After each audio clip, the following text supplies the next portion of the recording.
Hello, good evening, everyone. Good evening. So, আজিৰ এটো special session হয় অকল মোৰ কাৰণে নহয় সব যিমান এক্সপেৰিয়েন্স আছে সবৰ কাৰণে আৰু এটো এডিআৰই এপিএসসি এনে ধৰণৰ একো কি কয় ইন্ডিভিজুৱেল গ্ৰেডৰ কাৰণে নহয় আপোনাৰ জিও আপুনি গভৰ্ণমেন্ট এক্সামৰ কাৰণে প্ৰিপেয়াৰ কৰিছে নট অনলি গভৰ্ণমেন্ট আপুনি যদি ক্যাট ম্যাট জিও এক্সামৰ কাৰণে প্ৰিপেয়াৰ কৰিছে সবৰ কাৰণে এটো হল ইম্পৰ্টেন্ট এটা নোটিস যে মক টেষ্ট এনালিসিস কেনেকে কৰিব লাগে এটা যিমানো মই অকল মোৰ কথা নকওঁ যিমান টিচাৰ্স আপুনি ফলো কৰে এটা কথা সবৰ কাৰণে ইম্পৰ্টেন্ট আৰু সবে এই কথাটো বাৰ বাৰ ৰিপিটেশনতে কৈ থাকে যে মক টেষ্ট দিব লাগে মক টেষ্ট দিব লাগে মক টেষ্ট দিব লাগে কিন্তু মক টেষ্ট দিয়া অকল আপোনাৰ হে হ'ব না লাগে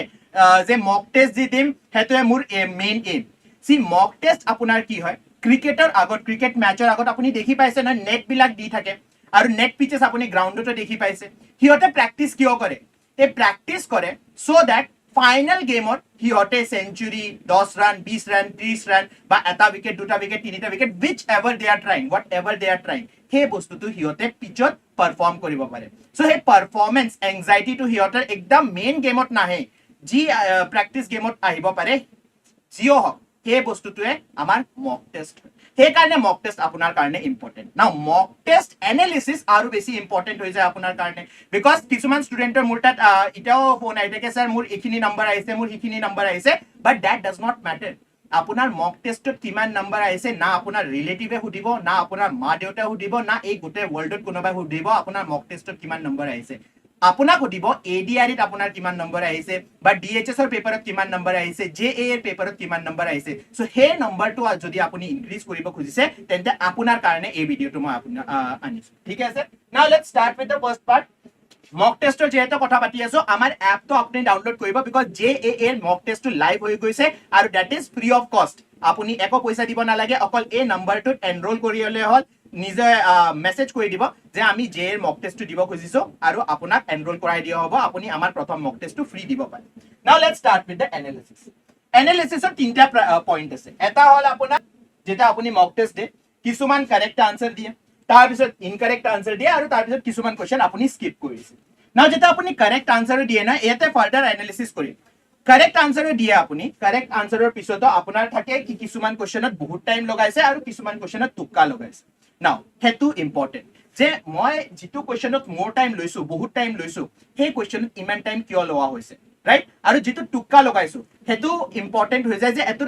ৰাইট আনসাৰটো কি আছিল আৰু মই কেনে ধৰণে তুক্কা লগাইছো হেতু আমি বুজি পাম সেকেন্ড হল ইনকাৰেক্ট আনসাৰ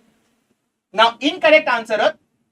আপুনি কনসেপ্টে বুজা নাছিলে আপুনি direct A B C D আক্কৰ বাক্কৰ বম্বেবো কৰি ফেলে আনসাৰটো দি দিলে ইনকাৰেক্ট হৈ গল silly mistake because time pressure আছিল কিছুমান কোৱেশ্চনত মই বহুত বেছি টাইম লৈ লৈছো সো देयरफॉर জিকে জিএছ ৰ কোৱেশ্চন মই সোৱাই নাই নট কাৰেক্ট সুধিছিলে কিন্তু মই নটটো সোৱাই নাই ডাইৰেক্ট আনসাৰটো মাৰ্ক কৰি দিছো বা সেভ সিবিটি এক্সাম আমাৰ আৰআৰবি এনটিপিসি আৰআৰবি পৰীক্ষা আছে কম্পিউটাৰ বেসড হয় কিছুমান তাতে থাকে কি আপুনি সেভ কৰি থব পাৰে আনসাৰ হেতু আপুনি সেভ কৰা নাই সেভ এন্ড নেক্সট কৰা নাই আপুনি ডাইৰেক্ট স্কিপ কৰি দিছে ৰাইট সো देयरफॉर সিলি মিস্টেকৰ কাৰণে আৰু তাৰ পিছত লাষ্টত তুক্কা থাকে তুক্কা মানে আপুনি একদমে নাজানে ডাইৰেক্ট আক্কৰ বাক্কৰ বম্বেবো কৰি দিছে ঠিক আছে তাৰ পিছত স্কিপ নাও দুই প্ৰকাৰৰ কোৱেশ্চন থাকে ৰেলেভেন্ট কোৱেশ্চন আৰু ইৰৰেলেভেন্ট কোৱেশ্চন এটা এ নহয় কি মোৰ যিমান মক টেষ্টত কোৱেশ্চন আহিছে সব মই খাই দিব লাগিব বা প্ৰিভিয়াস ইয়াৰ কোৱেশ্চন যিমান আছিল সব মই পঢ়ি যাব লাগিব একদম ৰটি যাব লাগিব that is not the case কেসটো আমাৰ কি হৈছে যে মোৰ ৰেলেভেন্ট যিখিনি আছে যেটো বেলেগ পেপাৰতো আহিব পাৰে সেই বস্তুটো মই জানা নাই হেতু মই স্কিপ কৰিছো হেতু আপুনি পঢ়িব লাগিব নাও ইয়াতে আপুনি কি কৰিব লাগিব চাৰিটা বহি বনাই লওক এটা ইংলিছৰ এটা আপোনাৰ জিকে জিএছৰ এটা ৰিজনিংৰ আৰু এটা ম্যাথছৰ এই বহিত আপুনি কি কৰিব মই আপোনাক বুজাই আছো নাও ইৰৰেলেভেন্ট কোৱেশ্চন এটা যেনে এডিআৰইত এটা কোৱেশ্চন আহিছিলে ডোৰেমনৰ ৰাইট নাও ডোৰেমনৰ কোৱেশ্চন যে আপুনি পঢ়ি যাব লাগিব দ্যাট ইজ নট ইম্পৰ্টেন্ট বা জুবিনদাৰ কোনটো গান এটো লেখা আছে সেই বস্তুটো ইৰৰেলেভেন্ট হয় ৰেলেভেন্ট নহয় হেবিলাক আমাৰ গভৰ্ণমেন্ট এক্সামৰ কাৰণে ৰেলেভেন্ট নহয় ৰাইট আপুনি নিজৰ নলেজৰ কাৰণে পঢ়ি যাব পাৰে কিন্তু अगेन ৰেলেভেন্ট কোৱেশ্চন কি হয় ফান্ডামেন্টাল ৰাইটছৰ পাৰে কোৱেশ্চন আহি গল কি ফান্ডামেন্টাল ৰাইট যেটো 17 আৰ্টিকল 17 আছে হেতুৰ পাৰে কোৱেশ্চন উঠাইছে কিন্তু আপুনি কৰিব পাৰা নাই হেতু হৈছে আপোনাৰ ৰেলেভেন্ট কোৱেশ্চন পলিটিৰ পাৰে কোৱেশ্চন হল এনভায়ৰনমেন্টাল পাৰে কোৱেশ্চন হল যে হালগিল্লাৰ কাৰণে যেটো আৰ্মি বনোৱা হৈছিলে তাৰে কোৱেশ্চন আহিছে হেতু মই কৰিব পাৰা নাই হেতু আপোনাৰ কি হ'ব ৰেলেভেন্ট সো এই ৰেলেভেন্ট কোৱেশ্চন যদি আপোনাৰ পাৰা নাই তেন্তে আপোনাৰ কি কৰিব লাগিব এই বস্তুটো চাব লাগিব নাও ম্যাথছ আৰু ৰিজনিংৰ মই যদি কথা পাতো ম্যাথছ আৰু ৰিজনিংত আপোনাৰ দুটা বস্তু লাগে এটা হল নলেজ আৰু এটা হল টাইম সেকেন্ড যেটো আপোনাৰ ইংলিশ আৰু জিকে এতে নলেজ আপুনি সুধিব পাৰে স্যাৰ আপুনি আপোনাৰে সাবজেক্ট হয় ইংলিশ আপুনি অকল টাইম কিয় লিখি দিছে সি যদি জিকে জিএছত আপুনি আনসাৰটো জানে ফৰ এক্সাম্পল আৰ্টিকল 17ত এ লেখা আছে যদি আপুনি জানে ইয়েস যদি আপুনি নাজানে নো স্কিপ কৰি দিব লাগিব সিমিলাৰলি যদি আপোনাক এপিফৰ্মালৰ মিনিং সুধিছে সিনোনিম সুধিছে যদি আপুনি জানে তেন্তে আপুনি মাৰ্ক কৰি দিলে যদি আপুনি নাজানে তেন্তে নাজানে হেতু আৰু কৰি ফেলে লাভ নাই তাতে অকল আপুনি তুক্কা মাৰিব পাৰিব that is all so therefore English আৰু জিকে যেটো সাবজেক্ট থাকে না তাতে অকল আপোনাৰ কি ইম্পৰ্টেন্ট হয় অকল আপোনাৰ নলেজটো ইম্পৰ্টেন্ট হয় এখিনি যদি পাৰে বা নোৱাৰে Maths আৰু ৰিজনিংৰ কেছটো বেলেগ হৈ যায় বিকজ maths আৰু ৰিজনিংত আপোনাৰ শৰ্ট ট্ৰিক্স থাকে maths আৰু ৰিজনিংৰ প্যাটাৰ্ন আপুনি ফলো কৰিব লাগিব ফৰ এক্সাম্পল মই নম্বৰ সিস্টেমৰে যদি কথা ধৰি দিওঁ আপোনাৰ নম্বৰ সিস্টেমৰ পৰা 5টা বা 6টা কোৱেশ্চন আহে আৰআৰবি এনটিপিসি ৰাইট নাও এই 5টা 6টা কোৱেশ্চন আপুনি প্যাটাৰ্নটো বুজি পোৱা নাই আপুনি ক্যালকুলেশনত বহুত বেছি টাইম ওয়েস্ট কৰিছে নাও এই ক্যালকুলেশনত যে বহুত বেছি টাইম আপুনি ওয়েস্ট কৰিছে নলেজ আছে আপোনাৰ তাত কিন্তু টাইম কি হৈছে বেছি লাগিছে নলেজ আপোনাৰ তাত আছে কনসেপ্ট আপোনাৰ তাত আছে কিন্তু টাইম বহুত বেছি লাগিছে নাও টাইমৰ কাৰণে কি প্ৰবলেম হয় এই বস্তুটো মই আপোনাক বুজাই দিও final analysis for example there is a section 25 কোৱেশ্চনৰ এটা সেকশন থাকে ঠিক আছে এই সেকশনৰ পাৰে আমি কি কয় এনালিসিস কৰি চাও এটা এই সেকশনত আপুনি ফৰ এক্সাম্পল অ্যাটেম্প্ট কৰিছে 22টা ঠিক আছে 22টা কোৱেশ্চন আপুনি অ্যাটেম্প্ট কৰিলে হেনে ধৰণে আপুনি 3টা আনঅ্যাটেম্পটেড এই 22টা কোৱেশ্চনৰ ভিতৰত আপোনাৰ লেটস সে 19টা কাৰেক্ট আনসাৰ হৈছে ৰাইট 19টা কাৰেক্ট আনসাৰ হৈছে আৰু 3টা ৰং আনসাৰ হৈছে না এই যে 19টা হৈছে আমাৰ যেটো মক টেস্ট আছে অনলি কম্পিটিশন আইএএস এপত যদি চাই তাতে আপুনি টাইমটো গম পাব আৰু লগতে আপুনি এই বস্তুটো গম পাব যে বেলেগ ষ্টুডেন্টছে কিমান টাইম লৈছে নাও এনালিসিস ইম্পৰ্টেন্ট হৈ যায় ইয়াতে বিকজ বেলেগ ষ্টুডেন্টে যদি কম টাইম লৈছে আৰু আপোনাৰ টাইম তাতে বেছি হৈছে তেন্তে প্ৰবলেমটো কি হ'ব আপোনাক বুজাই প্ৰবলেমটো হ'ব আপুনি লৈছে মোৰ টাইম বহুত বেছি টাইম ললে বহুত বেছি টাইম লোৱাৰ কাৰণে বেলেগ কোৱেশ্চনত আপুনি কি কৰিছে সিলি মিস্টেক কৰি দিলে সিলি মিস্টেকটো কৰিলে লাষ্টত আৰু এটা প্ৰবলেম হল lack of time so this is a poison এই যেটো আপোনাৰ মোৰ টাইম অলদো আপুনি কাৰেক্ট আনসাৰ কৰিছে কিন্তু this is a poison poison কিয় বিকজ এটোৰ কাৰণে প্ৰেছাৰটো ইনক্ৰিজ হৈছে আপুনি টাইমাৰ এটা দেখি পাই থাকে ন সেই টাইমাৰৰ কাৰণে আপোনাৰ প্ৰেছাৰটো ইনক্ৰিজ হৈ থাকে টাইমাৰৰ কাৰণে প্ৰেছাৰটো ইনক্ৰিজ হৈ থাকে সেই কাৰণে মোৰ টাইম যদি লৈছে তেন্তে আপুনি যি মই আপোনাক বহি বনাব দিছো সেই বহিটো আপুনি বনাই ফেলে ক'ব লাগিব তাতে লিখিব লাগিব যে এই কোৱেশ্চনটো মোৰ ৰং হৈছে এটো মই অনলি কম্পিটিশনৰ প্লেলিস্টটো চাই ল তাতে ম্যাথছে হক ৰিজনিংয়ে হক কি শৰ্ট ট্ৰিক লগোৱা হৈছে ৰাইট এই শৰ্ট ট্ৰিক এদি মই এক্সামটো কৰিব পাৰো না এই কোৱেশ্চনটো সলভ কৰিব পাৰিম নে নোৱাৰিম ৰাইট তাৰ পিছত যেতিয়া আপোনাৰ এতে টাইমটো কম হৈ যাব এট এ টাইমটো কম হোৱাৰ লগে লগে আপোনাৰ সিলি মিস্টেকও কম হৈ যাব আৰু আপোনাৰ ল্যাক অফ টাইমৰ প্ৰবলেমটো নাথাকে সেকেন্ড লেস টাইম নাও এটু কোৱেশ্চন আপুনি এৰি দিব পাৰে বিকজ ইয়াতে আপুনি ভালকে কনসেপ্টটো ক্লিয়াৰ কৰিছে আপুনি জানে কি কোৱেশ্চনটো কৰিব লাগে কি কোৱেশ্চন কৰিব নালাগে ভালকে আপুনি গম পাইছে কি এই আনসাৰটো কি হ'ব এটু আপোনাৰ গুটে ক্লিয়াৰ হৈছে এতে বেছি কৰিব নালাগে অকল এটা দুটা প্ৰেক্টিস কৰিলে হয় মেইন থাকিল আপোনাৰ মোৰ টাইম এতে আপোনাৰ লাগিব বহুত বেছি প্ৰেক্টিস সো ম্যাথছৰে হক ৰিজনিংৰে হক জিকে জিএছৰে হক সেই টপিকটো আপুনি লিখি ল'ব লাগিব না লগতে মই আপোনাক আৰু এটা কথা কৈ দিওঁ ইংলিশ আৰু জিকে অকল আপুনি যি আনসাৰটো কাৰেক্ট কৰিছে হেতুৱে নহয় আপুনি কি কৰিব লাগিব লগতে যিকিটা অপচন আছে সেইকিটা অপচন আপুনি গম পায় নে নাপায় ফৰ এক্সাম্পল আপোনাৰ এফি ফৰ্মাল আগেন মই সেম এক্সাম্পল লৈছো এফিমেৰেলৰ আপোনাৰ কোৱেশ্চন আহিছে সিনোনিম বাকি কিটা যি চাৰিটা অপচনত এটা তো ৰাইট হৈ গল বাকি তিনিটা অপচনত যি ওয়াৰ্ড আছে হেতুৰ মিনিং মই জানো নে নাজানো হেতুৰ মিনিং যদি জানো তাৰে সিনোনিম জানো নে নাজানো তাৰে এন্টোনিম জানো নে নাজানো because it is not clear যে মক টেষ্টত যি কোৱেশ্চন আহিব সেই সেম কোৱেশ্চনটো আপোনাৰ পেপাৰত আহিব নহয় অপচনৰ পৰা আপোনাৰ কোৱেশ্চন আহিব পাৰে সেই কাৰণে যেতিয়া আপুনি এটা মক টেষ্টৰ এনালিসিস কৰিব যায় নহয় it is almost 45 to 50 minute যেতিয়া প্ৰথম আপুনি মক টেষ্ট মই নিজৰ এক্সপেৰিয়েন্সৰ পৰা কৈ আছো যেতিয়া প্ৰথম মক টেষ্ট আপুনি দিব যাব নহয় অলমোস্ট আপোনাৰ 45 to 1 আৱাৰ লাগিব এনালিসিস বিকজ নোটবুকত আপুনি ৰেডি কৰি থাকিব কি এটো দিস ইজ দা মিনিং এটো অপচন আছিল এটো অপচনৰ মই মিনিংটো নাজানো বা ওয়াৰ্ড মিনিংটো নাজানো ওয়ান ওয়াৰ্ড সাবস্টিটিউশনত এই কোৱেশ্চনটো আহিব পাৰে আই ডোন্ট নো দা মিনিং মই সেই মিনিংটো লিখি ল'ব লাগিব হেনে ধৰণে ম্যাথছৰো হৈ গল হেনে ধৰণে আপোনাৰ ৰিজনিংৰো হৈ গল আচ্ছা ৰিজনিংৰ আৰু ম্যাথছৰ আৰু এটা কথা এটা কৈ দিও কিছুমান কোৱেশ্চন থাকে প্যাটাৰ্ন ওয়াইজ থাকে ৰাইট যেনে নাম্বাৰ সিস্টেমৰে এক্সাম্পল লৈ ল বহুত কিটা প্যাটাৰ্ন থাকে সো সেই প্যাটাৰ্নত যদি আপুনি বহুত টাইম লগাইছে তেন্তে আমাৰ অনলি কম্পিটিশনত আপুনি আকৌ সাবস্ক্ৰাইব কৰিব লাইক কৰিব আৰু তাতে যি প্লেলিস্ট আছে না ম্যাথছৰে হক ৰিজনিংৰে হক সেই প্লেলিস্টত যাব হেতু চ্যাপ্টাৰত যাব আপুনি দেখি পাব যেতিয়া এটা মক টেষ্ট দুটা মক টেষ্ট তিনিটা মক টেষ্ট দিয়াৰ পিছত যেতিয়া আপুনি প্ৰেক্টিস কৰিব যাব না অলমোস্ট আপোনাৰ তাত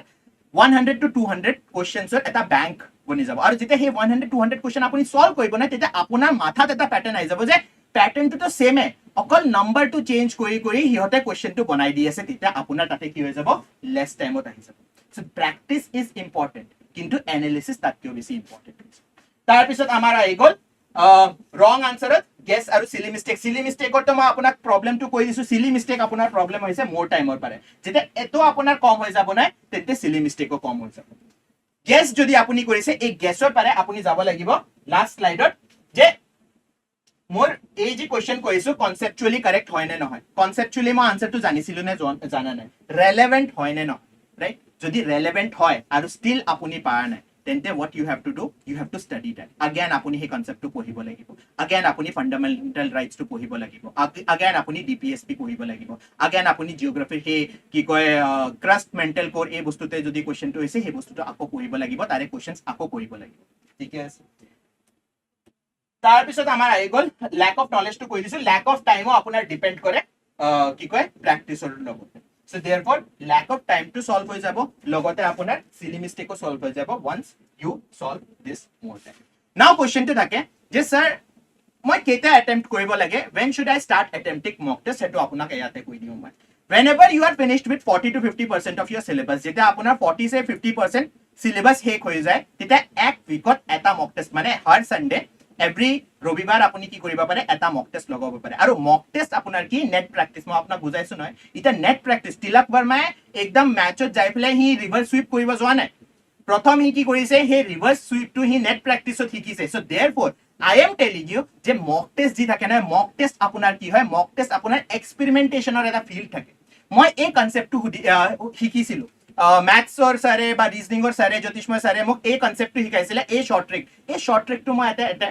কি কয় কৰিব এপ্লাই কৰিব পাৰো নে নোৱাৰো। চ' সেই এপ্লাই কৰি চাওঁ, তেতিয়া শ্বৰ্ট ট্ৰিকটো আপুনি এপ্লাই কৰিব, লগে লগে আপোনাৰ কি হৈ যাব, লেছ টাইম। ৰং আনচাৰ আহিছে, তো কিয় ৰং আনচাৰ আহিছে সেইটোৰ কাৰণে আকৌ আপুনি নিজৰ বহীটোত লিখি থব লাগিব। সেনেধৰণে যিমান আপুনি এক্সপেৰিমেণ্ট কৰিব পাৰে, সব এক্সপেৰিমেণ্ট আপুনি মক টেষ্টত কৰক, চ' দেট যেতিয়া আপুনি ফাইনেল এক্সামত যাব, মই আগেন আপোনাক কৈ আছো, মক টেষ্টৰ এক্সামৰ ৰিজাল্ট না আপোনাৰ দেউতাই সুধিব, না মায়ে সুধিব, না আপোনাৰ বা বাইদেউ, না ৰিলেটিভছ, আপোনাৰ ৰিজাল্ট সুধিব যিটো ফাইনেল এক্সামৰ আহে। সেইকাৰণে ফাইনেল এক্সামত যদি আপুনি ৰিভাৰ্ছ সুইপেদি 6 মাৰিব খুজিছে বা কি কয় সুইচ হিটেদি 6 মাৰিব খুজিছে, তেন্তে সেই সুইচ হিটটো, সেই ৰিভাৰ্ছ সুইপটো, সেই দুসৰা এইবিলাক আপুনি নেটত প্ৰেক্টিচ কৰিব লাগিব প্ৰথমে। আৰু নেট কি হৈছে আপোনাৰ মক টেষ্ট, আৰু এনেধৰণে আপুনি মক টেষ্টটো এনালাইজ কৰিব পাৰে, ঠিক আছে? চ' 4টা বহি কনক্লুজন কৰি দিছো, 4টা বহি বনাব, ইংলিছৰ কাৰণে, জিকে জিএছৰ কাৰণে, মেথমেটিক্সৰ কাৰণে আৰু ৰিজনিঙৰ কাৰণে। আৰু তাৰপিছত এটা এটাকে তাতে যি মিষ্টেক হৈছে, যি মিষ্টেক আপুনি কৰিব নালাগিছিলে কিন্তু আপুনি কৰিছে, টাইম যিটোত আপোনাৰ বেছি লাগিছে সেইটো টাইম কেনেকে কম কৰিব পাৰো, আকৌ আপুনি অনলি কম্পিটিশ্যন সেই কনচেপ্টৰ ভিডিঅ'টো আপুনি চালে যে এতে ছাৰে কৈছিলে কি এনেধৰণে যদি মই কৰি দিওঁ তেন্তে মোৰ ইজি হৈ যাব, সেইদৰে আপুনি প্ৰেক্টিচ কৰিব লাগে। নাও প্ৰব্লেমটো হ'ল যে কোৰ্স সিলেবাস মোৰ যদি পুৰা হোৱা নাই, মই একদম একোৱে নাজানো, মক টেষ্ট এটেম্প কৰি কি হ'ব স্যাৰ, আপুনি তো কৈছে 40 to 50%। আৰু এটা কথা কৈ দিওঁ যে মক টেষ্ট ইজ নেসেসাৰি, মক টেষ্ট দিলেহে আপোনাৰ গোটেই সিলেবাসটো কভাৰ হ'ব, নহলে এতে চ্যাটত যিমান ষ্টুডেন্টস আছে বা যোনে এইটো ভিডিঅ' চাই আছে, আপুনিও 1 বছৰৰ পৰা প্ৰিপেয়াৰ কৰি আছে, 2 বছৰৰ পৰা প্ৰিপেয়াৰ কৰি আছে, 3 বছৰৰ পৰা প্ৰিপেয়াৰ কৰি আছে, কিন্তু আমি ষ্টিল যিমান মক টেষ্টত মাৰ্কস আহে সিমানে মাৰ্কস আহে, বা যি আমি এটেম্প্ট কৰিছো সিমানে হয়, মোৰ কেতিয়াও নাম নাহে। এই কাৰণে নাম নাহে বিকজ আপুনি এটেম্প্টটো কৰিছে কিন্তু সেইটো এনালাইজ কৰাটো বহুত বেছি ইম্পৰ্টেণ্ট হৈ যায়। এনালাইজ কৰাৰ পিছতহে আপোনাৰ সেকেন্ড মক টেষ্টত নম্বৰটো বাঢ়ি যায়।